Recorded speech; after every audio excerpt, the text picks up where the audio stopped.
এখনো পর্যন্ত মনে মনে যেটা ভাবতাম, যদিও সেটা ঠিক না, কিন্তু অসুবিধাটা হলো দিনাগমনে।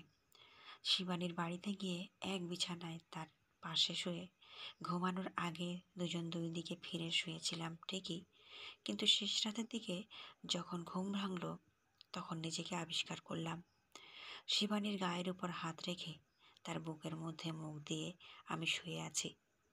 প্রথমে মনে হলো আমি স্বপ্ন দেখছি, পরে যখন বুঝতে পারলাম স্বপ্ন না, রক্তমাংসের শিবানীর স্পর্শে আমার সারা শরীর কাঁপতে লাগলো। তখন আস্তে আস্তে নিজেকে ছাড়িয়ে অনেক কষ্টে সংযত হয়ে ঘরের দরজা খুলে বাইরে পায়চারি করতে করতে ভেবে নিলাম এইভাবে চললে আমি বেশি দিন নিজেকে সংযত রাখতে পারবো না। তাই যত তাড়াতাড়ি সম্ভব ডিভোর্স পেপারটা অন্তত তৈরি করা।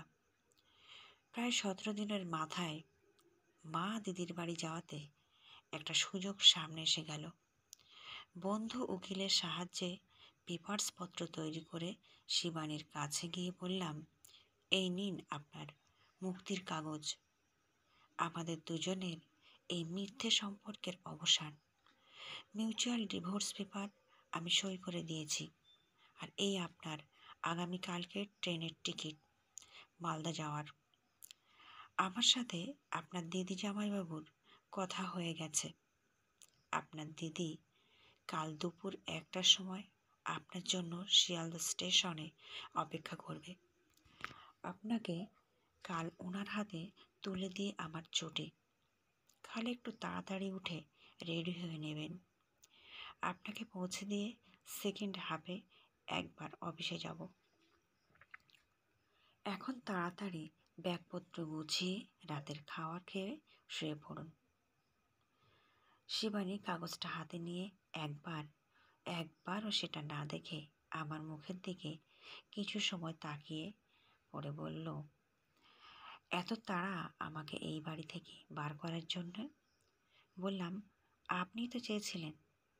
সে সামান্য হেসে মাথাটা নিচু করে হাতের কাগজ আর টিকিটের দিকে তাকিয়ে বলল, মিউচুয়াল ডিভোর্স পেপার, ট্রেনের টিকিট, দিদিকে ফোন, সবটা সেরে ফেলেছেন। মাথাটা তুলে আমার দিকে সরাসরি তাকিয়ে বলল, মাকে কি বলবেন? দেখলাম তার চোখের কোণায় জল। আমতা আমতা করে বললাম, কি করব বলুন? আপনার কাছাকাছি থাকলে আমি যে আর নিজেকে ধরে রাখতে পারবো না। তাই ভালো লাগা আর ভালোবাসা না বাড়ানোই ভালো।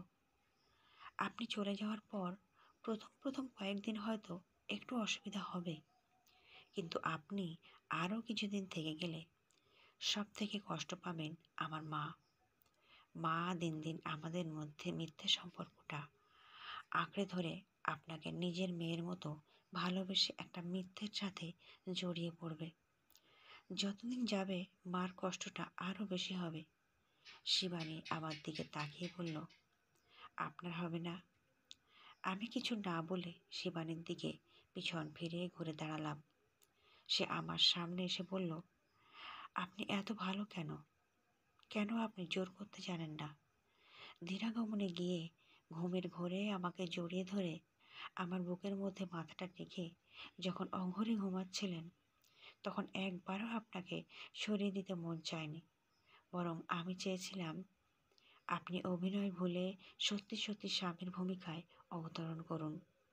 কিন্তু আপনার ঘুম ভাঙতেই বুঝলাম আপনি মানুষটাই অন্যরকম। বললাম, কি যে বলেন আপনি? আসলে আমি সেই ছোটবেলা থেকে কারো ইচ্ছের বিরুদ্ধে কখনো জোর করিনি। সেই জন্যই বলতে পারেন আমার তাড়াটাই বেশি। তাছাড়া মা বাড়িতে থাকলে কিভাবে কি করতাম নিজেই জানি না। মার এই দিদির বাড়ি যাওয়ার সুযোগটা আমি কিছুতেই হাতছাড়া করতে চাই না।